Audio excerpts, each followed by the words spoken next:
그중 하나가 온라인 예배라고 생각합니다.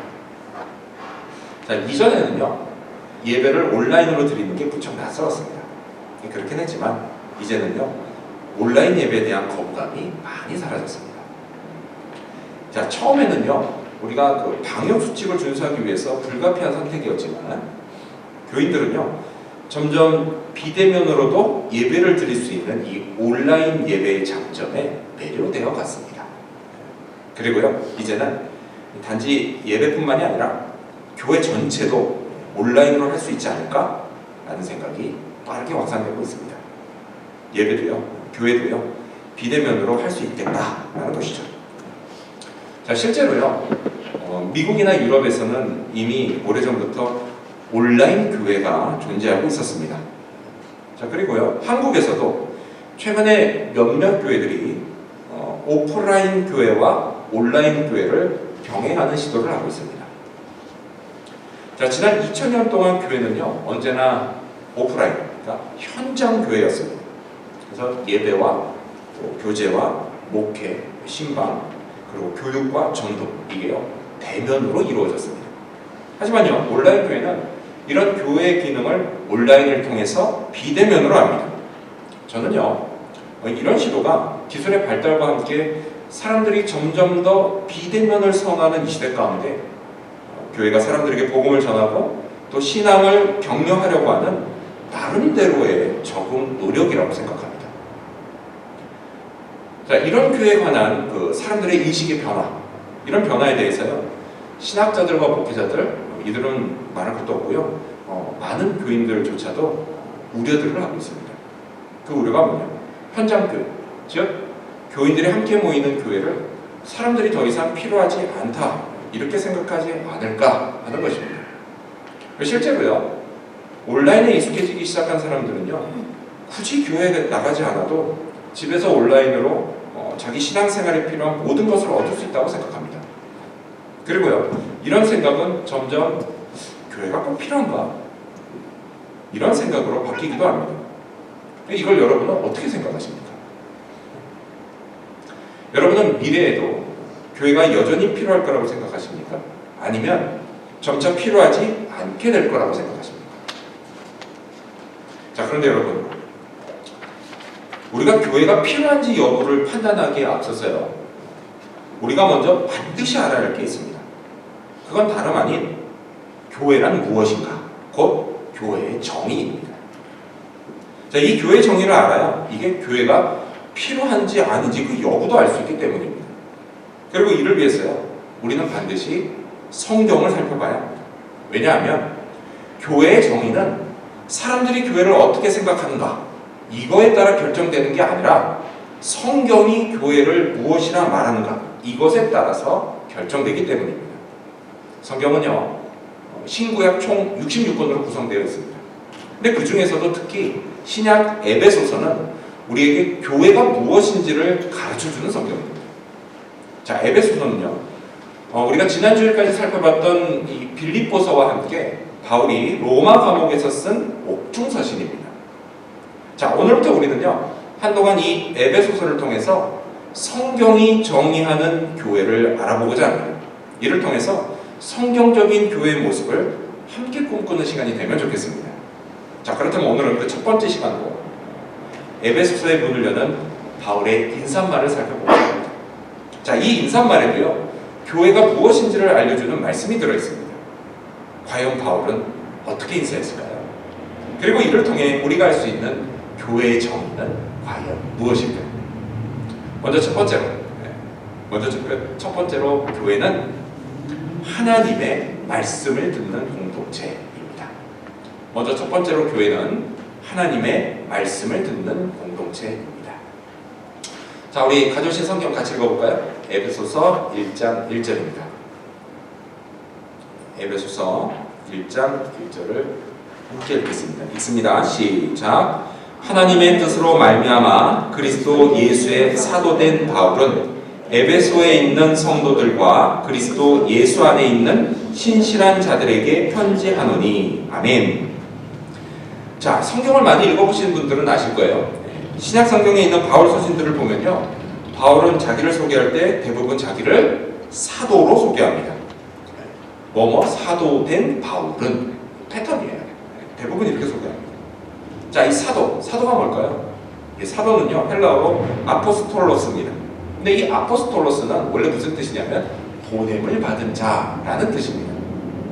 자, 이때 당시에요, 로마 황제로부터 보냄받은 자는요, 로마를 대표하고 그리고 황제를 대리하는 권한을 위임받았습니다. 자, 그런데요, 바울이 뭐라고 하죠? 자기는 그리스도 예수의 사도다라는 이야기를 합니다. 즉 예수님께 보냄받은 자다, 이렇게 소개를 합니다. 이건요, 그가 사도로서 그리스도께 받은 권한이 있다는 것을 의미합니다. 권한이 있다는 것. 자, 그리고 또한 바울은요, 특별히 자기의 사도됨이 이게 자기 뜻이 아니라 하나님의 뜻으로 됐다라고 말을 합니다. 자, 이 1절을요, 영어 성경으로 보면 이 부분이 이렇게 돼 있어요. By the will of God이라고 돼 있습니다. 하나님의 의지로 됐다라는 겁니다. 자, 이 말은 뭐예요? 이 말은요, 하나님이 바울을 사도로 세우실 때 분명 어떤 의도를 가지고 세우셨다라는 뜻입니다. 근데 그게 뭐냐? 그게 바로 바울을 통해서 하나님의 말씀을 교회에 전하는 것이었습니다. 자, 이렇게 바울은요, 그리스도 예수께 권한을 부여받아 하나님의 말씀을 교회에 전하는 사도였습니다. 따라서 여러분, 바울의 이 사도님을 생각할 때 우리는 그를 통해 전해지는 에베소서 말씀, 이 말씀을 하나님의 말씀으로 들어야 한다라는 것입니다. 자, 사도를 통해서 전해지는 말씀을 하나님의 말씀으로 대하는 태도, 이런 태도는요, 성경에도 나옵니다. 사도행전 10장을 보면요, 거기에 그 사도 베드로를 초대한 그 로마 백부장 고넬료 이야기가 나옵니다. 근데 그때 베드로를 초대한 고넬료가 이런 말을 했습니다. 우리 스크린 보시면서 사도행전 10장 33절 말씀 같이 읽어볼까요? 읽습니다. 시작. 내가 곧 당신에게 사람을 보내었는데 오셨으니 잘하였나이다. 이제 우리는 주께서 당신에게 명하신 모든 것을 듣고자 하여 다 하나님 앞에 있나이다. 아멘. 고넬료가 뭐라고 하죠? 하나님 앞에 있습니다 라는 이야기를 합니다. 여러분, 사실 분명 고넬료는요, 인간 베드로 앞에 있었습니다. 하지만 그는 뭐라고 해요? 베드로의 말을 인간의 말로 듣지 않겠다라는 이야기를 합니다. 그는 베드로가요, 바울처럼 하나님의 뜻을 따라 세워진 주님의 사도라는 것을 알았습니다. 그래서 베드로를 통해 전해질 말씀, 이 말씀을 하나님의 말씀으로 받아들였던 겁니다. 그리고 이것 때문에 자기가 하나님 앞에 있습니다 라고 말했던 겁니다. 그날요, 사도를 통해서 하나님의 말씀을 들은 고넬료의 모든 가족이 구원을 받았습니다. 고넬료의 집에서도 교회가 시작된 겁니다. 자, 이 에베소서를 전해받는 에베소 교회, 이 에베소 교회 역시 마찬가지였습니다. 그들은요, 사도를 통해 하나님의 말씀을 들었습니다. 자, 이렇게 교회는 하나님의 말씀을 듣는 공동체입니다. 교회는요, 반드시 하나님의 말씀을 들어야 합니다. 그것이 바로 사도를 세우신 하나님의 뜻입니다. 자, 그런데요, 교회가 하나님의 말씀을 들어야 하는 이유는 또 있습니다. 네. 자, 그건 뭐냐? 그건 바로 교회의 주인이 하나님이시기 때문입니다. 자, 여러분, 바울은요, 에베소 교회를 정말 사랑했습니다. 무척 사랑했습니다. 어쩌면 이건 제 개인적인, 제 주관적인 판단인데, 자기가 세웠던 교회들 중에서 에베소 교회를 가장 사랑했었던 것 같아요. 제 추측입니다. 근데 맞아요. 자, 그걸 어떻게 할 수 있느냐? 그건요, 이 에베소 교회가요, 바울이 사역했던 교회들 중에 가장 오랫동안 사역했던 교회였기 때문입니다. 네, 그걸 보면 알 수 있어요. 자, 바울은 여기서 얼마를 사역했느냐? 약 3년 정도를 사역했습니다. 그리고 지금 어디 있어요? 로마 감옥에 있습니다. 로마 감옥에서 이 편지를 써서 에베소 교회에 보내고 있습니다. 근데 여러분, 바울이요, 로마로 오기 전에 먼저 어디를 갔냐? 예루살렘을 갔습니다. 근데 이 예루살렘으로 가는 길에 밀레도라는 곳에 잠깐 들려서 그곳에서 에베소 교회 장로들을 초청해서 만납니다. 근데 그때 만났을 때 에베소 장로들에게 이런 말씀을 전했습니다. 사도행전 20장 28절을 보면은, 여러분은 자기를 위하여 또는 온 양떼를 위하여 삼가라. 성령이 그들 가운데 여러분을 감독자로 삼고 하나님이 자기 피로 사신 교회를 보살피게 하셨느니라 라는 말씀을 전했습니다. 자, 여러분, 여기서 바울이 교회를 뭐라고 하죠? 하나님이 자기 피로 사신 교회라고 합니다. 그렇습니다, 여러분. 교회는요, 하나님 겁니다. 하나님이 사셨어요. 하나님이 피로 사셨습니다. 하나님이 주인이에요. 그게 바로 교회가 하나님의 말씀을 들어야 하는 이유입니다. 누구 말을 듣는지를 보면요, 누가 주인인지를 알 수 있습니다. 교회도 마찬가지예요. 하나님의 말씀을 들으면 그 교회는 하나님이 주인이십니다. 반대로요, 사람의 말을 들으면 그 교회는 사람이 주인입니다. 그러면요, 그것은 더 이상 교회가 아닙니다. 단지 사람들의 모임일 뿐이에요. 거기에는 하나님의 역사가 일어나지 않습니다. 타락한 인간들의 일들만 벌어질 뿐입니다. 여러분, 교회는요, 반드시 성령으로 충만한 가운데 하나님의 말씀을 들어야 합니다. 그래서 하나님이 인도하시는 대로 따라가는 그런 교회가 되어야 합니다. 여러분, 이것이 바로 교회를 세우신 하나님의 뜻입니다. 따라서 여러분, 우리 교회가요, 지금 잘하고 있는 것처럼 앞으로도요, 하나님의 말씀을 잘 듣는 교회가 되기를 바랍니다. 이를 위해 우리가 기도해야 합니다. 성령께서 우리 귀를 크게 열어주시고 또 우리의 마음을 활짝 열어주셔서 우리가 하나님의 말씀을 잘 들을 수 있게 해달라고 기도해야 합니다. 이렇게 기도하며 주일에 함께 모여 예배드릴 때 말씀을 더 열심히 듣기를 바랍니다.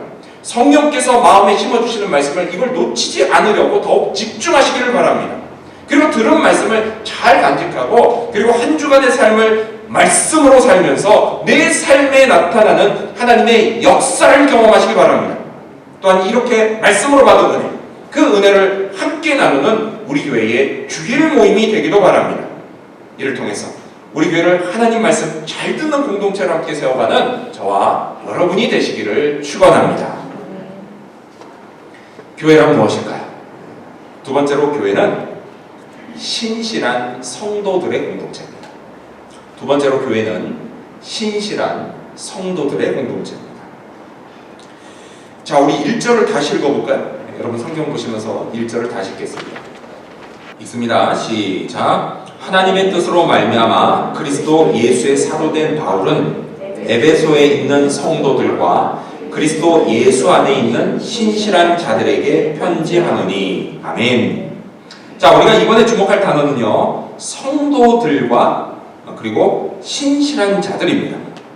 여러분, 성도들과 신실한 자들, 여러분들 이 둘은요 서로 다른 게 아닙니다. 동일한 걸요 다르게 표현한 겁니다. 같은 거예요. 그래서 이 둘을 합쳐서 교회란 뭐예요? 교회란 신실한 성도들의 공동체다라고 정의할 수 있습니다. 자, 그러면 좀 더 구체적으로 알아볼까요? 자, 먼저 신실한 자. 신실한 자는요, 쉽게 말해서 성실하게 믿는 자를 뜻합니다. 근데 무엇을 믿어야 돼요, 여러분? 무엇을 믿어야 되죠? 하나님을 믿는 겁니다. 하나님을 믿는 겁니다. 그리고요, 예수님을 나의 구원자와 주인, 곧 나의 그리스도로 믿는 겁니다. 자, 이 두 가지를 성실히 믿기 위해서 여기 반드시 필요한 게 있습니다. 그게 뭐냐? 그게 바로 1절에서 바울이 말한 그리스도 예수 안에 있는 것입니다. 즉, 예수님과요 영적으로 연합하는 것입니다. 예수님과의 인격적인 교제가 있어야 하는 것입니다. 자, 그리고 또한 성도가 뭘까요, 여러분? 성도는요, 거룩한 백성이라는 뜻입니다. 근데 이게 영어로 뭐예요? 영어 성경 있으신 분들은 뭐라고 되어 있죠? Saint라고 되어 있습니다. Saint. 근데 여러분, 카톨릭에서 Saint가 뭐죠?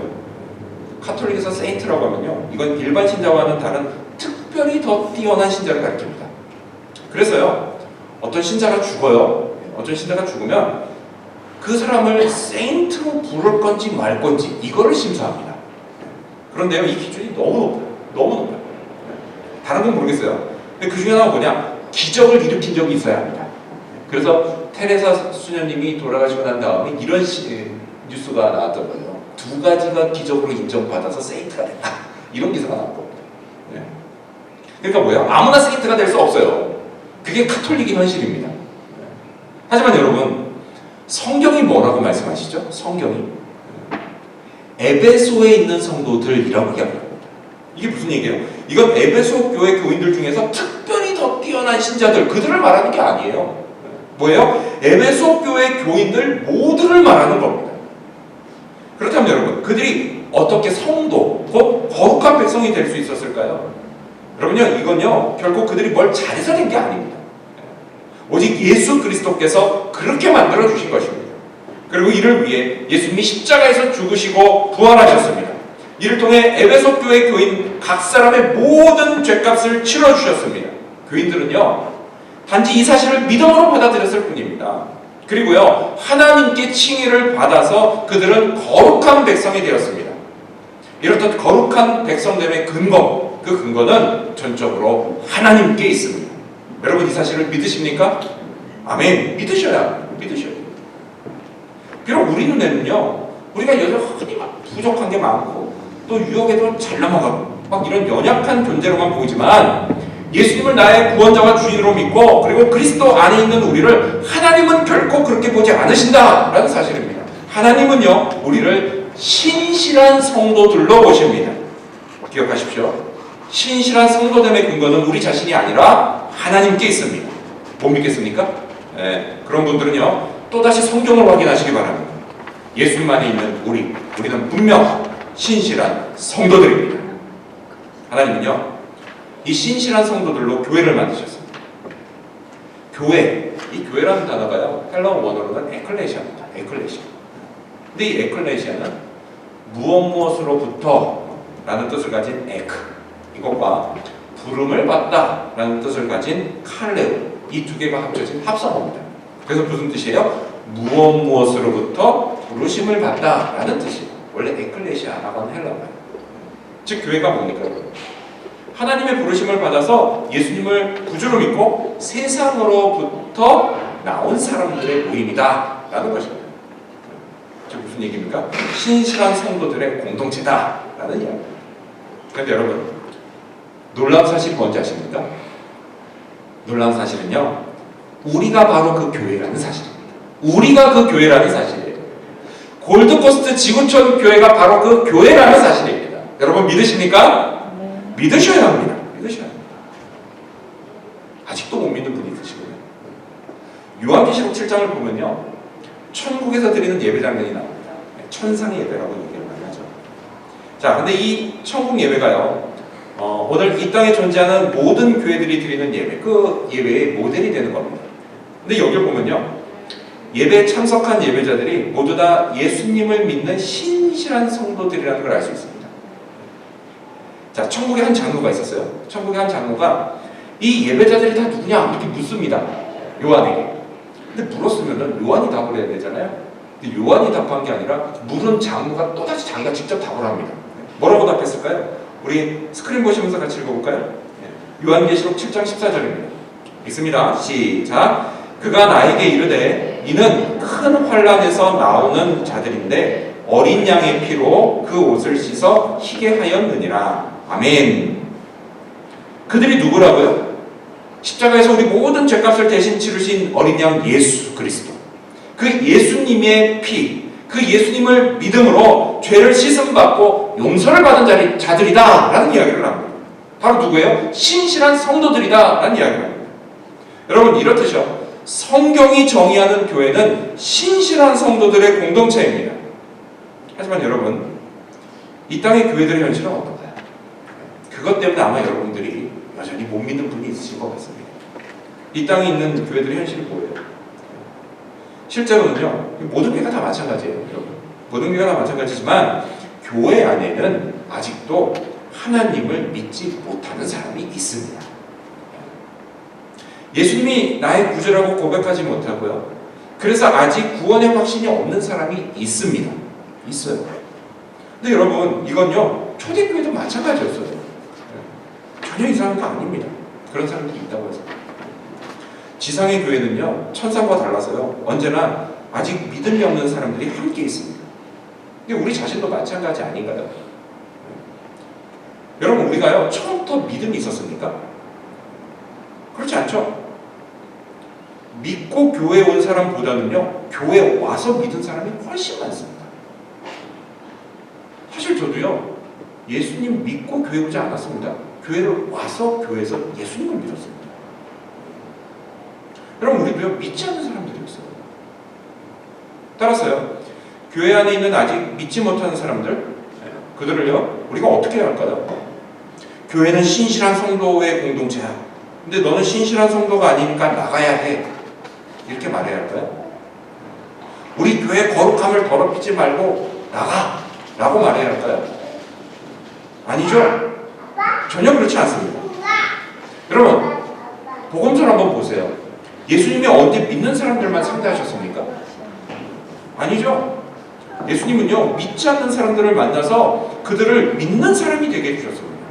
따라서 교회도 그렇게 해야 되는 겁니다. 아직 믿음이 없는 사람에게 복음을 들려줘야 합니다. 하나님이 뭐라고 말씀하시는지 알려줘야 합니다.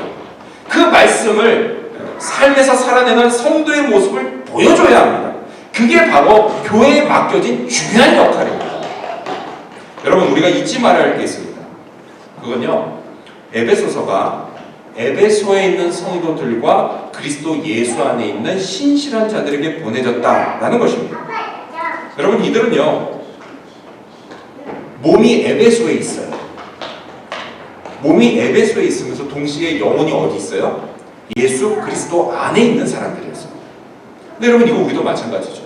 여러분, 우리도요, 영혼이 예수 안에 있으면서 동시에 몸은 어디 있어요? 골드코스트에 있습니다.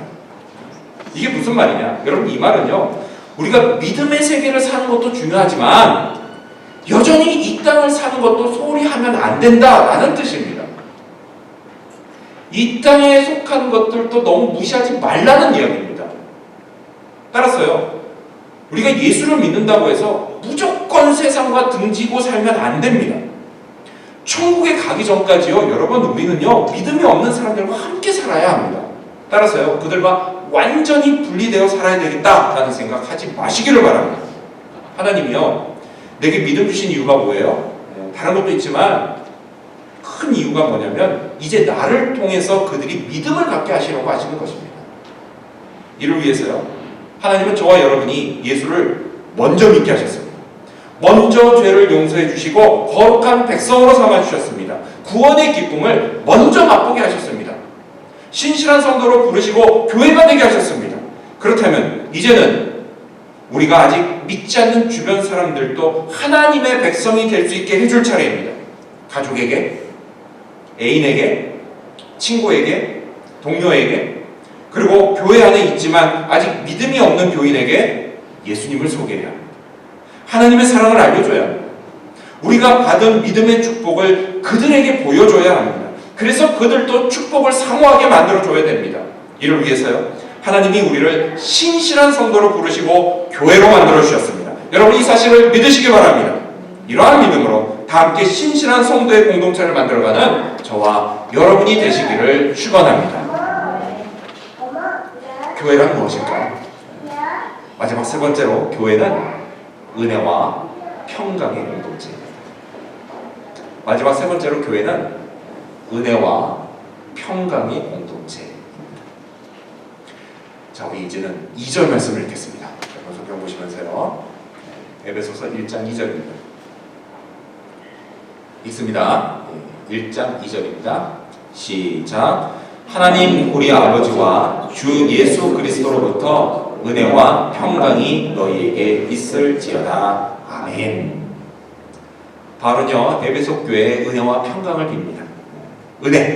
은혜라고 하는 건요, 이때 당시 헬라인들이 중요하게 생각하고 바라는 것이었습니다.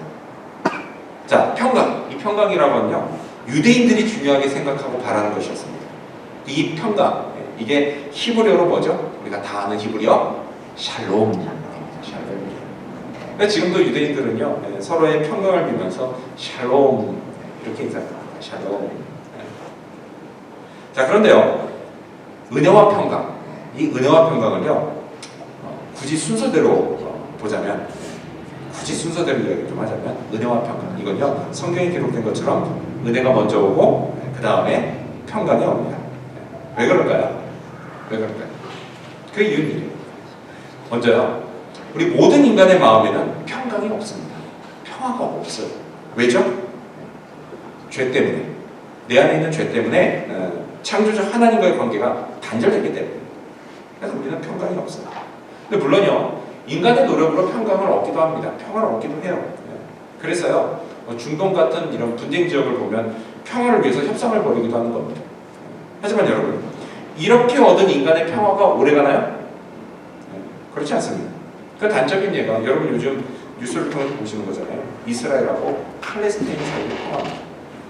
제가 기억하는 것만 해도요, 둘 사이의 평화 협상이 몇 차례 체결됐었습니다. 하지만요, 요즘 또다시 둘 사이에 미사일 오가고 폭탄 오가고 이러면서 평화는 온데간데 없이 살아갔어요. 지금 이 순간에도요, 사람들이 막 불안에 떨면서 죽어가고 있습니다. 평강이 없어요. 평화가 없습니다. 이렇듯 인간의 노력으로 얻은 평화는요, 언제나 불완전하고 일시적인 겁니다. 하지만요, 하나님의 것은 그렇지 않죠. 하나님의 평화는 완전하고 영원합니다. 완전하고 영원한 평화, 그건 오직 창조주 하나님으로부터만 얻을 수가 있습니다. 자, 이 평화, 이걸 얻기 위해서 어떻게 해야 돼요? 인간은 먼저요, 죄로 깨어진 하나님과의 관계를 회복해야 합니다. 끊어진 관계, 단절된 관계가 다시 연결돼야 됩니다. 그를 위해서 죄를 용서받고 구원을 받아야 합니다. 하지만요, 인간의 힘으로는요, 결코 구원을 얻을 수가 없습니다. 왜요? 구원이 너무 대단한 것이기 때문에 그렇습니다. 값으로 치면요, 너무 비싼 거예요. 너무 비싸서 인간이 도저히 살 수 없는 게 구원이다 라는 겁니다. 그래서 어떻게 됐을까요? 그래서요, 하나님이 이걸 공짜로 주셨습니다. 값없이 선물로 주셨어요. 그래서 이 사실을 믿으면 인간은 누구나 구원을 받게 됩니다. 우리 스크린 보시면서 에베소서 2장 8절에서 같이 읽어볼까요? 읽습니다. 시작. 너희는 그 은혜에 의하여 믿음으로 말미암아 구원을 받았으니 이것은 너희에게서 난 것이 아니요 하나님의 선물이라. 아멘. 여러분 이 말씀 믿으십니까? 아멘. 그렇습니다. 여러분 구원은요, 하나님의 선물입니다. 이것이 바로 성경이 말하는 은혜입니다. 은혜가 뭐예요? 성경이 말씀하시는데 은혜란 받을 자격이 없는 자에게 주어지는 하나님의 전적인 호의입니다. 받을 자격이 없어요. 하지만 하나님이 전적인 호의로 베풀어 주신 겁니다. 그게 은혜예요. 우리는 이 은혜로 구원받았고요, 그래서 하나님과의 관계가 회복되었습니다. 이를 통해서 우리 마음에 하나님으로부터 오는 평화가 임했습니다. 그래서 우리에게 하나님, 이제는 더 이상 나를 심판하는 두려운 존재가 아니라 나를 사랑하시는 하늘아버지가 되셨습니다. 하나님은요, 그래서 우리를 이 험한 세상에서 돌봐주십니다. 늘 함께 계시면서 우리의 필요를 채워주십니다. 그리고 또한 마지막 날에는 우리의 영혼도 책임져 주십니다. 그러니 하나님만 잘 믿으면 우리는 아무것도 염려할 게 없습니다. 그래서 오늘 내가 사는 이곳이 바로 하나님의 나라가 되는 것입니다. 자, 이렇게 우리가요, 하나님과 나 사이에 평강이 있으면 그러면 또 어떤 좋은 일이 생길까요? 그러면요, 또한 우리는요, 남들하고도 화평하게 지낼 수가 있습니다. 근데 그럴 수밖에 없죠. 왜요? 내 영혼이 늘 든든하기 때문이에요. 우리가 지난주까지 살펴봤던 빌립보서 말씀이죠. 빌립보서 4장 7절을 보면은 성경이 우리에게 이렇게 말씀합니다. 그리하면 모든 지각에 뛰어난 하나님의 평강이 그리스도 예수 안에서 너희 마음과 생각을 지키시리라. 아멘. 여러분, 이렇게 하나님의 평강이 지켜주시기 때문에 우리 마음에 여유가 생기는 겁니다. 하나님이 채워주신다는 걸 알아요. 그렇기 때문에 남들에게 곧잘 베풀 수가 있습니다. 또요, 억울하고 속상한 일 당해요. 그래도 하나님이 갚아주신다는 걸 알기 때문에 남들을 배려하고 양보도 잘하는 겁니다. 여러분, 이게 바로요, 예수 믿는 사람들의 모습입니다. 다른 거 아니에요. 세상 사람들이요, 교인들에게 기대하는 모습이에요. 다른 거 기대하지 않습니다. 이런 거 기대하는 거예요. 이렇듯 교회는요, 은혜와 평강의 공동체입니다. 은혜와 평강으로 사는 사람들의 모임입니다. 따라서 여러분, 우리가 은혜로 구원받았다는 사실을 잊지 말아야 합니다. 나는 은혜로 구원받았으면서 남들은 율법을 지켜 구원받으라고 해서는 안 됩니다. 죄와 허물로 죽은 나를 구원해 주신 그 하나님의 은혜, 그 하나님의 은혜의 감격을 잊지 않는 저와 여러분이 되시기를 바랍니다. 그리고 또한 하나님의 평강을 누리시기를 바랍니다. 잊지 마십시오. 나와 하나님 사이가 화평해질 수 있는 이유는요, 결코 신앙생활을 잘하고 못하고 그것에 따라서 변하기 쉬운 내 감정이 있지 않다는 사실을 반드시 기억하시기 바랍니다. 내가 하나님하고 화평할 수 있는 이유는 내 감정, 요즘 내가 어떻게 살고 있는지 그것 때문이 아니라 결코 변하지 않는 예수님의 십자가의 속량에 있습니다. 따라서요, 설령 넘어지고 실패해도 또다시 예수님의 십자가의 보혈의 능력 믿고 회개하며 하나님과 다시 화목해지시기 바랍니다. 그리스도 안에서 하나님이 주시는 평강으로 세상과 죄를 이기시기 바랍니다. 저는요, 우리 교회가 이 하나님의 은혜와 평강을 세상에 보여주는 교회가 되기를 바랍니다. 그랬어요. 누가 방황하면서 은혜를 구하고 평강을 바랄 때 우리 교회가 바로 그 사람이 찾는 교회가 되기를 바랍니다. 이를 위해 우리가 함께 우리 교회를 은혜와 평강의 공동체로 만들어가기 바랍니다. 신실한 성도들의 공동체로 만들어가기를 바랍니다. 하나님의 말씀을 잘 듣는 공동체로 만들어가기 바랍니다. 이를 위해서 성령 충만을 구하고 성령으로 인도받는 저와 여러분 그리고 우리 지구촌교회 모든 성도님들이 되시기를 주님의 이름으로 축원합니다. 기도하겠습니다.